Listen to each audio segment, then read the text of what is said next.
Hey guys, it's Rockula, and it's time again for the Rockula retrospective review of The Walking Dead. I see that last week we had episode 12, and I reviewed that. This is now episode 13, and it's going to be called Alone. But let me give you the update. Got a new haircut. I helped a friend shoot a wedding this weekend, so my feet's hurt, but I got a little money for groceries. And the other thing I've been doing is watching a lot of the other Walking Dead reviewers, and I want to say hi to everybody that corresponded with me. I've got She Flashed Us, Adam Tibbetts, Rick Grimes for President, Tabitha Treadway, and Behind the Mask Presents. So all of those people have been really cool and talking to me about the things that I've been doing and helping me out. Let's go into the key recap of episode 12. And a lot of people that are reviewing this are more of the kinds of people that I see that are kind of like the filmmaker types that want it to be more drama and less character development. And then, and I'll refer to that in a moment with somebody else's response. But one of the things that's a little bit of a pet peeve of mine right now so far is that a lot of people are openly pondering questions that they could easily answer just before or after they do their review. Like, for instance, everybody keeps asking how old Beth is, and looks like, from what I've found out, everything points to Beth being 16 years old, even though the actress is 28. And my friend on Facebook, Damien, who's who's not on YouTube yet, points out that Lori found out she was pregnant when they were on the farm, and that's when Beth came in. So you got 9 months there, then you fudge a couple of months here and there, and you can estimate that Beth was probably about 13 or 14 years old when season 2 happened. And so those are some of the things that I wanted to address from last time. I think that episode was really, a lot of people were angry and said it was a throwaway episode, but I think that what it was, like I said in the last one, and I've kind of had a little time to reconfigure what I think, but it really seems like it was a present to all of those people who were emotionally involved in Daryl, especially a lot of the female fans. And it seems like, everybody's like, why would they have such a crappy throwaway episode? And that's when we come to the guys that probably answered the most questions for me and brought up the most points, and that is Behind the Mask Presents. And I'd like, first of all, to say that I really like their call-in feature. You can call it, they post a number, and then while you're watching their review, you can call in and leave comments for the review next time. And I hope mine's in the next one. Here's something that they really they made a big point with that whole Daryl throwaway episode, and that it was last week was Oscar night, and it just completely didn't even make me think about it. But they've got a point here. If they're gonna make a throwaway episode, might as well be on Oscar night.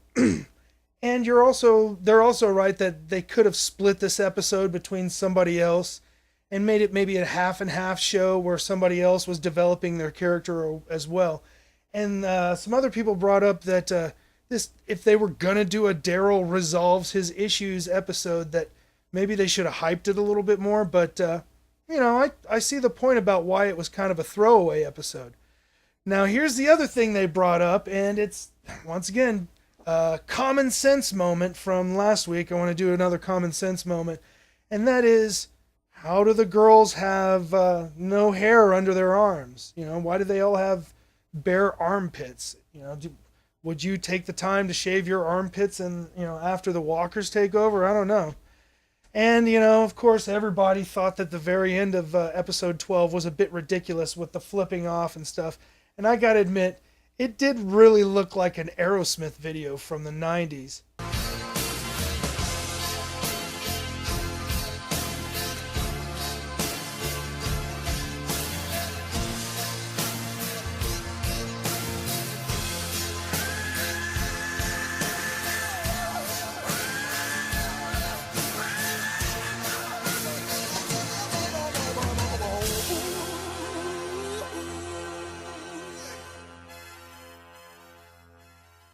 shout out to Tabitha Treadway for the most pleasant reviewer so far. I really agreed with a lot of the things she said, and it seems like I kind of, the last episode especially, I kind of go with people that are a little more about character development in certain spots, but a lot of people just want the action. And let's see here. Future episodes. I'm in a little while I'm going to watch the show and I'm going to review. But some of the things that people requested for the future episode is, let's see, She Flashed Us. I like their review too, and they said that maybe I should put some music behind what I'm doing. So what I'm going to do is try to figure out if I should write some music. I just want to avoid any copyright entanglements. So, after I turn this off, I'm going to watch the review. And by the way, I don't watch the review in real time like the rest of you people who have cable. I watch it in another way that I can't really say. But that's why it takes me so long to get to my review. And if I could watch it in real time in here, I'd probably do a live viewing. But coming up tonight, if my friend can make it, my friend Ham might show up. And what we'll do is we'll probably do like a review from Ham's perspective as well. So, all right. Well, this is the end of the part 1 of the episode, and you'll see me come back for part 2 when I've actually watched it.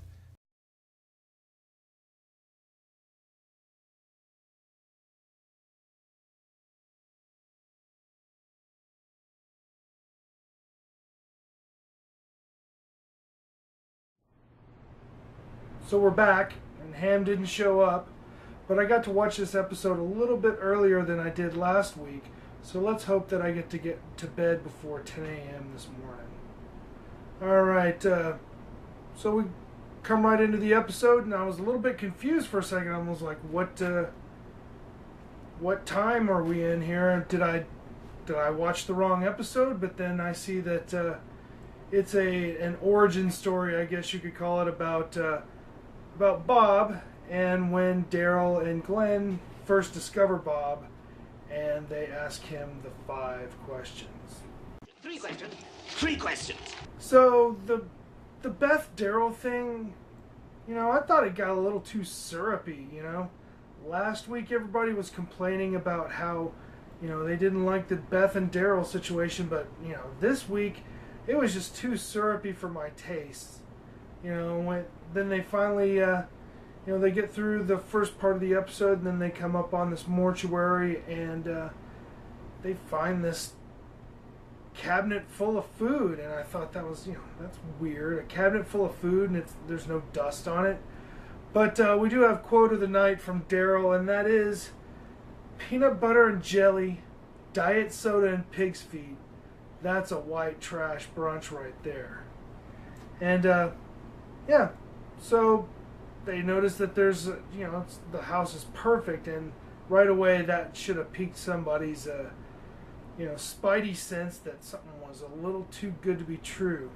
So we go back over to Bob, Maggie, and Sasha again, and I had forgotten about that radio broadcast that Bob had heard about Terminus that says, those who arrive survive. And that brings me over to Maggie. So we see Maggie walking down the railroad tracks, and I don't know, I've heard some other people so far, but nobody's really mentioned it. Maggie looks like Han Solo coming down the tracks. I don't know if anybody else noticed that, but I saw that. So we go through Bob and Maggie and Sasha's conflict over whether or not to go to Terminus. And I gotta tell you, I'm a little meh about Sasha. Bob, I'm thinking he's kind of cool. He's not as cool as Maggie. But Sasha, I'm a little bit meh about right now. So, back to Beth and Daryl. And we do find out that indeed this house is too good to be true. Daryl, I swear, I thought he was going to get killed because it just seemed like he was going to be trapped down there. But he MacGyvered his way out of the situation. And then he comes out, and of course he had told Beth to run, so, if you think about it from a common sense mode, yeah, she would run, but then you think in, drama mode, she's not going to run and she's going to try to stick around to see if Daryl made it out. But then we see a car speeding off, and I really don't think that Beth would have gotten into a car and just, sped off with a group of people. I know she didn't jump into a car, because if she jumped into a car, she would have gone and tried to get Daryl with the car. So my money is on that she got kidnapped. And I think it's by the people who set up the house. It's obvious that what we're looking at is it's a place where people draw people in to get them a false sense of security, and then when they're all fat and fattened up on the pig's feet and peanut butter, swoop in for the kill. Which, so, we got the dog, and I'm wondering if the dog is a stray or if he was designed to kind of bring the walkers to the door. But we'll see what happens with that dog, and I guess in the later episodes, I hope. So, we're back to Bob and Sasha, who are following Maggie, even though Sasha wants to stop and settle. And, Bob goes on without her, and then we've got this whole... Here's my from the last episode, we've got the common sense moment. And the common sense moment this time is really you just touch a pane of glass and it just falls out of a building. The whole building is really, it's nice and pristine, and she walks in and it's not dirty, there's no roof caving in, and she just touches the window and it falls. I'm not buying that one. But it does, she finds Maggie, and then we come to the zombie kill of the night. Yeah, that's right. I'm going to start trying to do a weekly feature, which is the best zombie kill of the episode. And tonight's zombie kill of the night goes to Maggie with the parking sign. The no parking sign, I mean. Alright. So we go back over to Daryl again, and he's discovered by a group. And we see that the guy that was choked out in the house when when I'm spacing out. So here's a good part for me to tell you, where I'm also going to start kind of, when I get into this situation, I'm going to edit. So Rick is trapped in the house, and the guy gets choked out. So we know that those are the people because you see the guy that got choked out. Anyways, so I keep hearing people talking about the hunters and the collectors. So I looked up the hunters, and I saw some spoilery stuff that I didn't even want to know about yet. And then the collectors, people are saying that it might be people that collect body parts from zombies or something else, or walkers. But yeah, I can't tell if these guys are the collectors or the hunters so far. And so Daryl kind of steps up, and Joe the leader kind of makes me think that they are hunters or collectors, because he says, why hurt yourself when you can hurt other people? So that tells me right away that they're not the good guys. So let's see what happens with Daryl. It looks like he probably knows he has no choice but to join the group, so we'll see if he where he goes with this. And it's another interesting situation where, okay, like I was talking about in the last episode, Daryl's having to deal with having one life, having that life taken away, finding that his new life is better with people that he considers to be his family and he cares about, having that taken away with the prison getting destroyed. Now he goes and makes the decision in the last episode to be carrying Daryl, and what happens? Beth gets taken away from him. So what we got now is Daryl has yet another example of the kinds of people that he knew in his old life, and he could once again revert back to old Daryl again. So we'll have to see what happens with that. I don't think he'll make the decision to be old Daryl again. I just think that he will try to survive the situation until he can either get away or find out who kidnapped Beth. And, like I said, these could be the same guys because they're in the same kind of area. So we'll see what happens. So once again, back to Maggie, Sasha, and Bob as they head towards Terminus. We've got Glenn not far behind with his group. And so we're into the review for, the previews for next week, which is episode 14. And we're looking at Carol and Tyrese. They're going through some kind of drama, and somebody's grabbing a gun. And Carol's expression looks very downcast. So it makes me think that she might be going through some guilt over killing Karen and David. And Tyrese is, quoted in here saying, "We are who we are. We do what we do, and there's no getting out of that." So it just kind of makes me wonder if in the next episode, Carol and Tyrese clear the air about her killing Karen and David, and he decides that after all of the things that they're going through and not knowing who's alive, maybe he decides to forgive her and, for the sake of the children, because he can't handle that baby on his own, and he really needs Carol because she knows how to take care of children. So I think I predict Rockstradamus predicts Carol and Tyrese are gonna make up. We'll see. All right, so what we're looking at now is some of the things that I've also been looking at is that I've been watching a lot of other reviewers, and I have to say I'm more interested in exploring the episode than a recap.